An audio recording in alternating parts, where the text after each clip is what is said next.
All right, let's jump right into this explainer and look under the hood to see how vitamins actually function.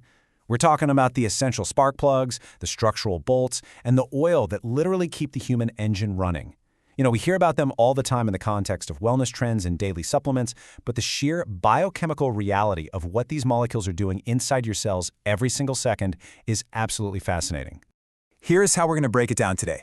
We'll start with the initial vital amine discovery, move into our energy builders with the B complex, then look at blood and DNA with folate and B12. After that, we'll dive into vitamin C, our master protector, and wrap things up with the fat-soluble reserves. Kicking things off with Part 1, the vital amine discovery. So, what is a vitamin anyway? Beyond just a buzzword on a supplement bottle, chemically speaking, these are organic compounds that we require in incredibly tiny trace amounts. Sometimes we're just talking micrograms to milligrams a day. And here's the real kicker.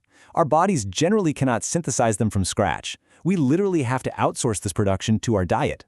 The term itself was actually coined way back in 1912 by a brilliant Polish biochemist named Casimir Funk. He called them vital aims, meaning the aims of life, because he figured these disease-preventing compounds found in our food were all amines. He realized that lacking certain trace dietary elements caused catastrophic bodily failures. Now, his naming was slightly off, since we know today that not all vitamins are actually amines, but hey, the name stuck for sure. Now, here's where it gets really interesting. We basically divide these molecules into two main camps. On one side, we have water-soluble vitamins, like your B and C vitamins. Your cells take exactly what they need and you just pee out the rest. They are very much a use-it-or-lose-it daily fuel. That means deficiency can happen rapidly, but an overdose is pretty rare. On the flip side, fat-soluble vitamins, that's A, D, E, and K, are stored reserves locked away in your tissues. They deplete super slowly, but because they build up, they can actually flood the engine and cause a toxic overdose if you overfilled the tank. Moving right along to Section 2, Energy Builders, the B complex.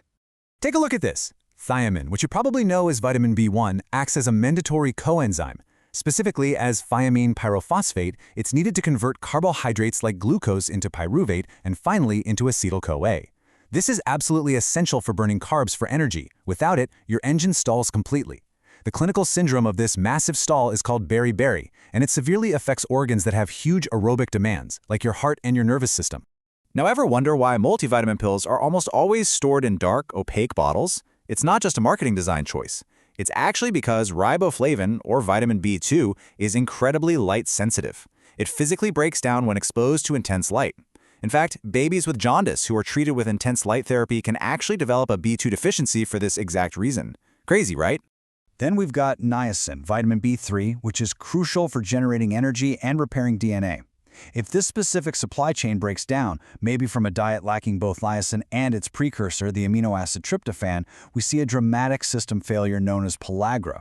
Pellagra is characterized by the terrifying 3Ds: dermatitis, which often shows up as a K-Sweens necklace right on sun-exposed skin, diarrhea, and dementia. This exact deficiency can even be triggered by a rare genetic defect called Hartnup disease, which blocks your body from absorbing tryptophan in the first place.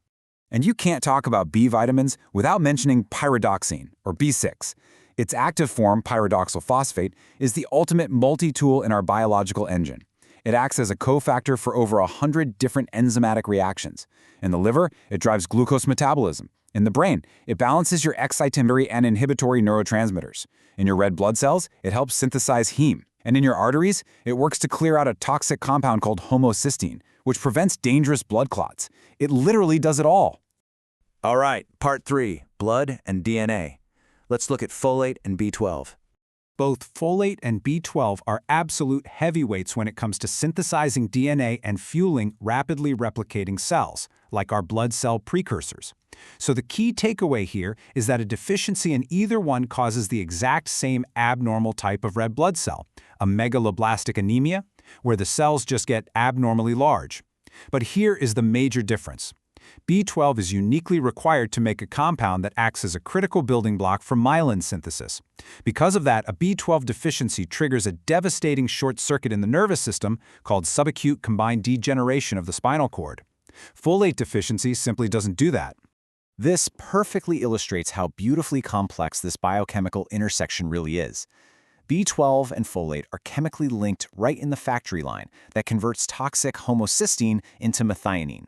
B12 actually uses a form of folate as a methyl donor to make this exact reaction happen. It proves, while you just cannot look at these cellular components in isolation, they are part of an incredibly intricate, interconnected assembly line. On to Section 4, Vitamin C, the master protector. So, vitamin C is essential for producing collagen, which is basically the glue holding us together, but it is the least chemically stable water-soluble vitamin we have. If you were to completely stop taking in vitamin C at day 0, you start a strict, roughly 3-month countdown timer. Right at the 3-month mark, a systemic structural failure known as scurvy begins to literally dismantle your body. The collagen in your capillaries and bones becomes defective, which is exactly why people with scurvy experience easy bruising, bleeding, and severe fractures.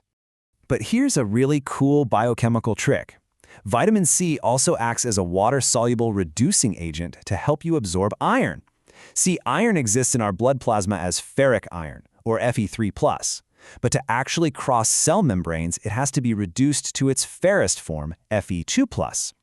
Ascorbate literally forces this chemical reduction, changing the iron into a state that your gut can actually absorb and your cells can use.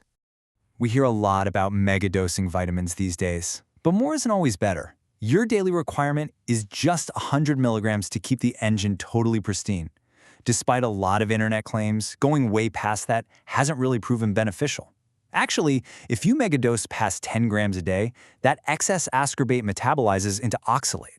Your body excretes that in the urine, which totally paves the way for incredibly painful calcium oxalate kidney stones.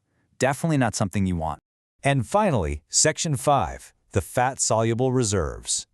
Vitamin A is honestly a masterpiece of biology. It can start out as a plant's beta-carotene, say from a carrot you just ate. It then cycles into your body's storage tank in the liver as retinol. From there, it transforms into retinol, which actually physically flips its chemical shape when light strikes it, allowing us to see in dim light. And finally, it becomes retinoic acid, which physically binds to our DNA to directly command cell development and embryonogenesis. Talk about multitasking. Then there's vitamin E, or alpha-tocopherol, which is found only in plant oils. Because it's fat-soluble, it dissolves directly into the lipid biolayer of our cell membranes. And its job is hardcore.